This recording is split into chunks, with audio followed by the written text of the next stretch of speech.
नमस्कार। आज मैं कक्षा 11 के पद्य विभाग के पाठ 2 मीरा के पद पढ़ाने जा रही हूँ।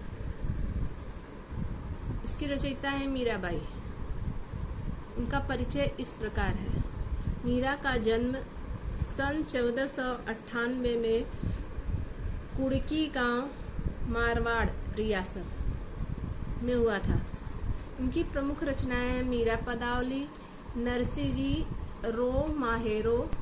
इनकी मृत्यु सन 1546 में हुई थी। मीरा सगुण धारा की महत्वपूर्ण भक्त कवयित्री थी। कृष्ण की उपासिका होने के कारण उनकी कविता में सगुण भक्ति मुख्य रूप से मौजूद है, लेकिन निर्गुण भक्ति का प्रभाव भी मिलता है। संत कवि रैदास उनके गुरु माने जाते हैं। बचपन से ही उनके मन में कृष्ण भक्ति की भावना जन्म ले चुकी थी, इसलिए वे कृष्ण को ही अपना आराध्य और पति मानती रही। कृष्ण भक्ति शाखा के मुख्य कवियों में मीराबाई की गणना की जाती है। मीराबाई भजन कीर्तन साधु संतों के साथ रहकर करती थी और बहुत दूर दूर तक यात्राएं की। अंत में वह वृंदावन में जाकर बस गई और कहते हैं कि उनका कृष्ण ने उनको दर्शन दिए और वह वहीं पर समाधि ले ली। उनका पद इस प्रकार है। यहाँ पर मीराबाई द्वारा रचित 2 पद दिए गए हैं। पहला पद इस प्रकार है। मेरे तो गिरधर गोपाल दूसरो न कोई। यहाँ पर मीराबाई ने श्री कृष्ण को ही अपना सब कुछ मान लिया है, इसलिए वह कहती हैं कि मेरे तो सिर्फ गिरधर गोपाल ही हैं और कोई दूसरा इस संसार में नहीं है। जाके सिर मोर मुकुट मेरो पति सोई। फिर वह कृष्ण भगवान का परिचय देते हुए कह रही हैं कि जिनके सिर पर मोर का मुकुट है वही मेरे पति हैं, अर्थात वह अपने आराध्य भगवान श्री कृष्ण को अपने पति के रूप में प्रेम करती है। छाड़ी दई कुल की कानी कहाँ करी है कोई। वो कह रही है कि मैं कुल के मर्यादा को त्याग चुकी हूँ, और यह बात वह डंके की चोट पर कहना चाहती हैं और कह रही है कि मेरा कौन क्या बिगाड़ सकता है, जो बिगाड़ना चाहे बिगाड़ ले। संतन ढिग बैठी बैठी लोक लाज खोई।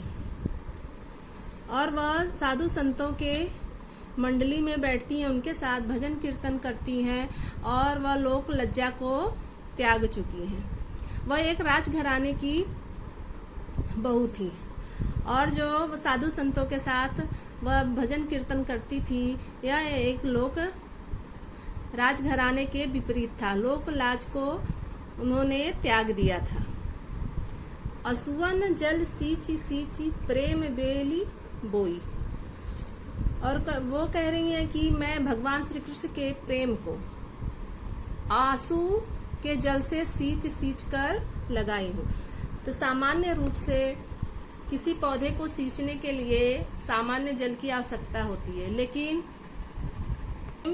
के बेल को अपने आंसुओं से सींच सींच कर लगाई हैं और वह बेल अब तब बेली फैली गई आनंद फल हुई। और वह बेल अब फल फूल रहा है, पल्लवित हो गया है और वह फल देने योग्य हो गया है, जिससे उन्हें अत्यंत आनंद की प्राप्ति हुई है। दूध की मथनिया बड़े प्रेम से बिलोई। और वह भगवान श्री कृष्ण के प्रेम दूध रूपी मथनी को बड़े प्रेम से मथी है। दधी मथि घृत काढ़ी लियो डारी दही छोरी। और उसको मथ मथ कर दही को उसमें से घी निकाल ली है और छाछ को छोड़ दी है। अर्थात इस संसार में जो सारयुक्त था, जो प्रेम था, वो उन्होंने उसे ग्रहण कर लिया और जो सांसारिकता था, मोह माया था, उसका त्याग कर दी है। भगत देखी राजी हुई, जगत देखी रोई। इसलिए वह भगवान श्री कृष्ण के भक्तों को देखकर प्रसन्न होती है, खुश होती है, और इस संसार को जहाँ पर मोह माया भरा पड़ा है उसे देखकर वह रोती है। दासी मीरा लाज गिरधर तारो अब मोही। अब वह भगवान श्री कृष्ण को अपनी दासी कहते हुए कह रही है कि मैं आपके चरणों में अपने आप को समर्पित करती हूँ और आप मुझे इस संसार रूपी भवसागर से तारो अर्थात पार करो। यह प्रार्थना वह भगवान श्री कृष्ण के चरणों में कर रही है। दूसरा पद इस प्रकार है। पग घुंघरू बांध मीरा नाची।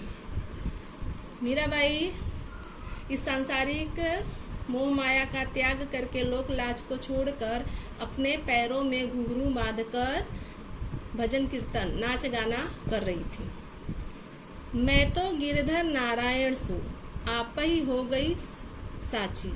और यह वो इसलिए कर रही है कि वह भगवान के प्रति अपने प्रेम को जताना चाहती हैं और नाच गा के ये दिखाना चाहती है कि मैं भगवान कृष्ण की हो गई हूँ और वो मेरे हो गए हैं। लोक कहे मीरा भई बावरी, न्यात कहे कुलनासी। और ऐसा करते हुए ने देखकर लोग मीरा को कह रहे हैं कि वह पागल हो गई है, और उनके जो नाते रिश्तेदार हैं वह कह रहे हैं कि यह कुल की नासनी है, क्योंकि वह एक राजघराने की बहू थी और भजन कीर्तन करते हुए साधु संतों के बीच रहते हुए उन्हें कुलनासनी की संज्ञा दी गई। विष का प्याला राणा भेजा पीवत मीरा हासी। और यह सब देखकर उस समय जो उनके देवर राजा थे, क्योंकि उनके पति की मृत्यु हो चुकी थी और उसके बाद उनके देवर राजा बने थे, उन्होंने बहुत समझाया मीराबाई को, लेकिन वह यह भजन कीर्तन नहीं छोड़ी। तब उन्होंने विष का प्याला उनको मारने के लिए भेजा और मीरा उसे हंसते हंसते पी ली, लेकिन भगवान श्री कृष्ण की कृपा से वो विष जो है उन पर कोई असर नहीं किया। मीरा के प्रभु गिरधर नागर सहज मिले अविनाशी।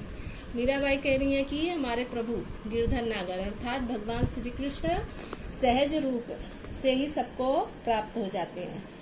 उसके लिए कोई ज्यादा तपस्या और